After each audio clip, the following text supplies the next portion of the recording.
ಈಗ ಯುವಕರು ಉದ್ಯೋಗ ಇಲ್ಲ, ದೊಡ್ಡ ರಣರಂಗ ನಡೀತಾ ಇದೆ ದೇಶದಲ್ಲಿ. ಇವತ್ತು ಎಂಪ್ಲಾಯ್ಮೆಂಟ್ ವಿಚಾರದಲ್ಲಿ ಇರ್ಬೋದು, ನೀಟ್ ವಿಚಾರದಲ್ಲಿ ನಡೀತಾ ಇದೆ. ಆದರೆ ಪಾರದರ್ಶಕವಾದಂಥ ವಿದ್ಯಾಭ್ಯಾಸಕ್ಕೆ ನಾವು ಶಕ್ತಿಯನ್ನು ತುಂಬಬೇಕು ಅಂತ ಹೇಳಿ ನಾನು ಕೂಡ ಇದರ ಬಗ್ಗೆ ದೊಡ್ಡ ಆಲೋಚನೆ ಮಾಡಿ 70,000 ಯುವಕರನ್ನ ತುಂಬಿಸುವಂತ ಈ ಒಂದು ಫಸ್ಟ್ ಫೇಸ್ನಲ್ಲಿ ಈ ಕಾರ್ಯಕ್ರಮ ಈಗಾಗಲೇ ನಡೀತಾ ಇದೆ. ಈಗ ಯುವ ಜನಾಂಗ ಕರ್ನಾಟಕಕ್ಕೆ ಒಂದು ಶಕ್ತಿಯನ್ನು ಕೂಡ ತುಂಬುತ್ತದೆ ಅನ್ನೋದು ನಮಗೆ ನಂಬಿಕೆ ಇದೆ. ಸೊ ಪ್ರತಿಯೊಬ್ಬರು ಕೂಡ ಯುವಕರಿಗೆ ಒಂದು ಮಾರ್ಗದರ್ಶನವನ್ನು ನಾವು ಕೊಡಬೇಕಾಗ್ತದೆ. ಆ ನಿಟ್ಟಿನಲ್ಲಿ ಯುವ ಕರ್ನಾಟಕದ ಮೂಲಕ ಯುವ ಭಾರತವನ್ನು ನಿರ್ಮಾಣ ಮಾಡಬೇಕು. ನಮ್ಮ ಗುರಿ ಇಂದಲ್ಲ, ನಾಳೆ ಅಲ್ಲ, 28ರ ಜೊತೆಗೆ 29 ಕೂಡ ನಮ್ಮ ಗುರಿ, ಈ ರಾಜ್ಯದ ಕಾಂಗ್ರೆಸ್ಸಿಗರ ಗುರಿ ಅನ್ನೋದನ್ನು ಕೂಡ ನಾವೆಲ್ಲ ಇಟ್ಕೊಳ್ಬೇಕಾಗ್ತದೆ. ಕಾಂಗ್ರೆಸ್ಸು ಮುಕ್ತ ಮಾಡ್ತೀವಿ ಅಂತ ಹೇಳಿ ಕೆಲವರು ಪ್ರಯತ್ನವನ್ನ ಮಾಡ್ತಾ ಇದ್ದಾರೆ. ಈ ದೇಶದಲ್ಲಿ ಕಾಂಗ್ರೆಸ್ ಶಕ್ತಿ ದೇಶದ ಶಕ್ತಿ, ಕಾಂಗ್ರೆಸ್ ಇತಿಹಾಸ ಈ ದೇಶದ ಇತಿಹಾಸ. ಯಾರು ಕೂಡ ಈ ಕಾಂಗ್ರೆಸ್ ಅನ್ನ ತಗಲಾಕ್ಲಿಕ್ಕೆ ಸಾಧ್ಯ ಇಲ್ಲ. ಈ ಕಾಂಗ್ರೆಸ್ ರಾಜ್ಯದ ಈಗ ದಕ್ಷಿಣ ಭಾರತದಲ್ಲಿ ತಮಿಳುನಾಡಲ್ಲಾಯ್ತಾ, ಕೇರಳಲ್ಲಾಯ್ತಾ, ಆಂಧ್ರಲ್ಲಾಯ್ತಾ, ತೆಲಂಗಾಣಲ್ಲಾಗ್ತಾ ಇದೆ. ಈ ಕೆಳಗಡೆಯಿಂದ ದೀಪ ಉರಿತದೆ, ದೀಪ ಉರಿದು ದೀಪ ಪ್ರಜ್ವಲವಾಗಿ ಬೆಳೀತದೆ. ಹಂಗೆ ಇಡೀ ಭಾರತ ಉದ್ದಗಲೂ ಕೂಡ ಇದಕ್ಕೆ ದೊಡ್ಡ ಶಕ್ತಿಯನ್ನ ತುಂಬುತ್ತದೆ.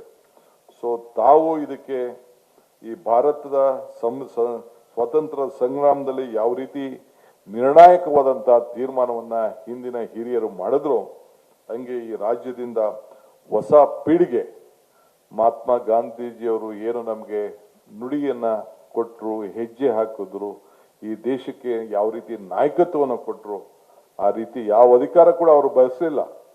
ಸಂಗೆ ಇವತ್ತು ಈ ದಿನ ಕೂಡ ಬಹಳ ಭಾರತೀಯರಿಗೆ ಪ್ರತಿಯೊಬ್ಬರು ಕೂಡ ರಾಷ್ಟ್ರಭಕ್ತಿ ಮತ್ತು ಜವಾಬ್ದಾರಿಯನ್ನ ನೆನಪು ಕೊಡುವಂತ ಒಂದು ಪವಿತ್ರವಾದಂತ ದಿನ ಅಂತೇಳಿ ನಾನು ತಮ್ಮಲ್ಲಿ ಕೇಳ್ಕೊಳ್ತೇನೆ. ನಮ್ಮ ರಾಜ್ಯದಲ್ಲೇ ಅನೇಕ ಜಾಗಗಳಿದೆ, ಇತಿಹಾಸ ಇದೆ. ಇವತ್ತು ಚಿಕ್ಕಬಳ್ಳಾಪುರದಲ್ಲಿ ಇರ್ಬೋದು, ಶಿವಮೊಗ್ಗದ ಶಿಕಾರಿಪುರದ ಈಸೂರು ಇರ್ಬೋದು, ಇಂಥ ಅನೇಕ ನಮ್ಮ ರಾಜ್ಯದಲ್ಲಿ ಮದ್ದೂರಿನಲ್ಲಿ ಇರ್ಬೋದು, ಎಲ್ಲ ಕೂಡ ಇದೆ. ನಿನ್ನೆ ತಾನೇ ಅದಕ್ಕೊಂದು ಹೊಸ ಸಮಿತಿ ಮಾಡಬೇಕು ಅಂತೇಳಿ ಮದ್ದೂರಿನಲ್ಲಿ ನಾನು MLA ಅವರು ರಿಕ್ವೆಸ್ಟ್ ಮಾಡೋದಂತ. ಪಾಪ MLA ಅವರು ಕೂಡ ಸ್ವಂತ ಜಾಗವನ್ನ ನಾನು ಮದ್ದೂರಿನಿಂದ ಒಂದು ಜಾಗ ಉಚಿತವಾಗಿ ಕಾಂಗ್ರೆಸ್ ಕಚೇರಿಗೆ ಕಟ್ತೇನೆ ದೇವಸ್ಥಾನಕ್ಕೆ ಅಂತೇಳಿ ಗಿಫ್ಟ್ ಕೊಟ್ಟರು. ನಾನೇ ಹೋಗಿ ಗಿಫ್ಟ್ ರಿಸೀವ್ ಮಾಡಿಕೊಂಡು ರಿಜಿಸ್ಟರ್ ಮಾಡಿಕೊಂಡು ನಾನು ಬಂದಿದ್ದೇನೆ. ಹಂಗೆ ಈ ನಿಸ್ವಾರ್ಥ ಸೇವೆಯನ್ನ ನಮ್ಮ ಅನೇಕರು ಕಾರ್ಯಕರ್ತರು, ಮುಖಂಡಗಳು, ನಾಯಕರುಗಳು ಕೂಡ ಮಾಡ್ಕೊಂಡು ಬಂದಿದ್ದಾರೆ. ಇವತ್ತು ಜ್ಞಾನವೇ ಪ್ರಗತಿಯ ಮೂಲ. ಹಂಗೆ ಇವತ್ತು ನಾವೆಲ್ಲ ಕೂಡ ಯುವಕರು, ಯುವ ಕರ್ನಾಟಕ, ನವಭಾರತ, ಇದು ನಮ್ಮ ಮಂತ್ರವಾಗಿ ಇವತ್ತು ಉಳ್ಕೊಳ್ಬೇಕು. Faith can be a big moment. ಅದೇ ಒಂದು ಮೌಂಟನ್. ನಂಬಿಕೆ ಇಲ್ಲ ಅಂದ್ರೆ ಏನು ಮಾಡ್ಲಿಕ್ಕೆ ಸಾಧ್ಯ ಇಲ್ಲ. ಹಂಗೆ ನಮ್ಮೆಲ್ಲರೂ ಕೂಡ ದೇಶದ ಪ್ರತಿಯೊಂದರಲ್ಲೂ ಅಚಲವಾದಂತ ನಂಬಿಕೆ ಈ ಸಂದರ್ಭದಲ್ಲಿ ನಮ್ಮ ಪಕ್ಷದ ಮೇಲೆ ತಾವೆಲ್ಲ ಇಟ್ಕೊಂಡಿದ್ದೀರಿ. ಈ ಪಕ್ಷ ವ್ಯಕ್ತಿಗಲ್ಲ. ಯಾವತ್ತೂ ಕೂಡ ನಾನು ಈಗ ಅನೇಕ ಸಂದರ್ಭದಲ್ಲಿ ಹೇಳಿದ್ದೇನೆ, ವ್ಯಕ್ತಿ ಪೂಜೆ ಮಾಡಕ್ ಹೋಗ್ಬೇಡಿ, ಪಕ್ಷದ ಪೂಜೆ ಮಾಡಿ. ವ್ಯಕ್ತಿ ಮೇಲೆ ಮಾಡೋದಲ್ಲ. DK ಶಿವಕುಮಾರ್ ಇರ್ತಾನೋ, ಸಿದ್ದರಾಮಯ್ಯ ಇರ್ತಾವೋ, ಹರಿಪ್ರಸಾದ್ ಇರ್ತಾರೋ, ರಾಮಲಿಂಗರು ಇರ್ತೀವೋ ಅನ್ನೋ ಮುಖ್ಯ ಅಲ್ಲ. ಈ ರಾಷ್ಟ್ರ ಧ್ವಜ ಯಾರ ಮೇಲೂ ಕೂಡ ಬೇರೆ ಕೈಲಿ ಇಳಿಸ್ಕೊಳ್ಳಿಕ್ಕೆ ಸಾಧ್ಯ ಇಲ್ಲ.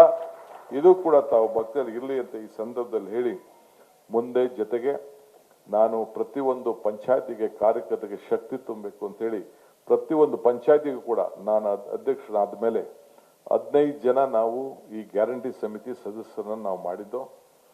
ಈಗ ತಾಲೂಕು ಮಟ್ಟದಲ್ಲಿ, ಜಿಲ್ಲಾ ಮಟ್ಟದಲ್ಲಿ ಮಾಡಿದ್ದು.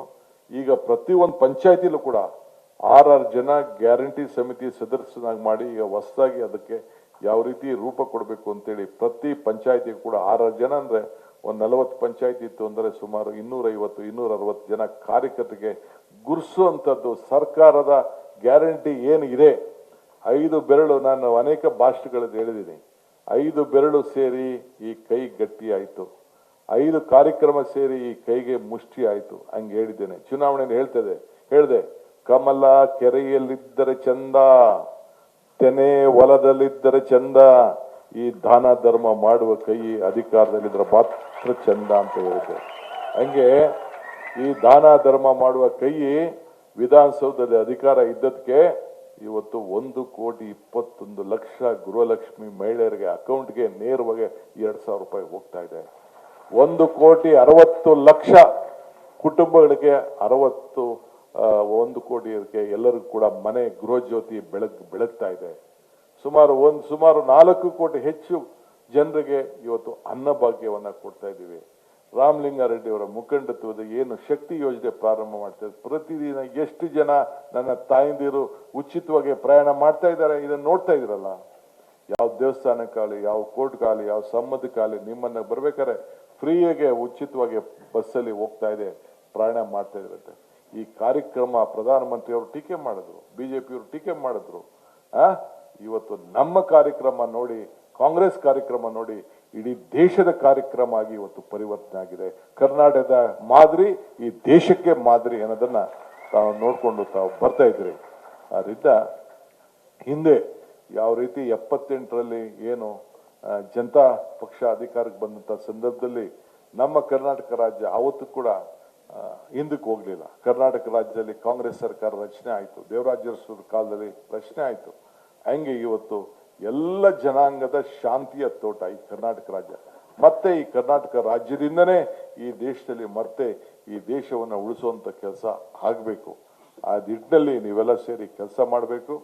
ತಾವು ಇಷ್ಟು ದೊಡ್ಡ ನಮ್ರತೆಯಿಂದ, ಇಷ್ಟು ದೊಡ್ಡ ಸಂಖ್ಯೆಯಲ್ಲಿ ತಾವೆಲ್ಲ ಸೇರಿ ಕ್ವಿಟ್ ಇಂಡಿಯಾ ಚಳವಳಿಯ ಕಾರ್ಯಕ್ರಮದಲ್ಲಿ ಭಾಗವಹಿಸಿ ಮತ್ತೆ ಈ ದೇಶವನ್ನು ಉಳಿಸ್ಕೊಳ್ಬೇಕು ಅಂತ ಹೇಳಿ, ಮತ್ತೆ ಈ ರಾಷ್ಟ್ರದಲ್ಲಿ ಈ ಕಾಂಗ್ರೆಸ್ ಪಕ್ಷ ಅಧಿಕಾರಕ್ಕೆ, ಈ ದೇಶಕ್ಕೆ ಯಾರು ಸ್ವಾತಂತ್ರ್ಯವನ್ನು ತಂದುಕೊಟ್ರು ಆ ಪಕ್ಷದಲ್ಲಿ ಮತ್ತೆ ಈ ರಾಷ್ಟ್ರಧ್ವಜ ಹಾರಿಸುವಂತ ಕೆಲಸಕ್ಕೆ ತಾವು ಕಾರಣಕರ್ತರಾಗಬೇಕು. ಇದಕ್ಕೆ ಮುಂದುವರಿರಿ ಅಂತ ಹೇಳಿ ನಾನು ಪ್ರಾರ್ಥನೆ ಮಾಡಿ ನಿಮ್ಮೆಲ್ಲರೂ ಕೂಡ ಶುಭವನ್ನು ಹಾರೈಸಿ ನನ್ನ ಮಾತನ್ನು ಮುಗಿಸ್ತೇನೆ. ಜೈ ಹಿಂದ್, ಜೈ ಕಾಂಗ್ರೆಸ್ ಪಾರ್ಟಿ.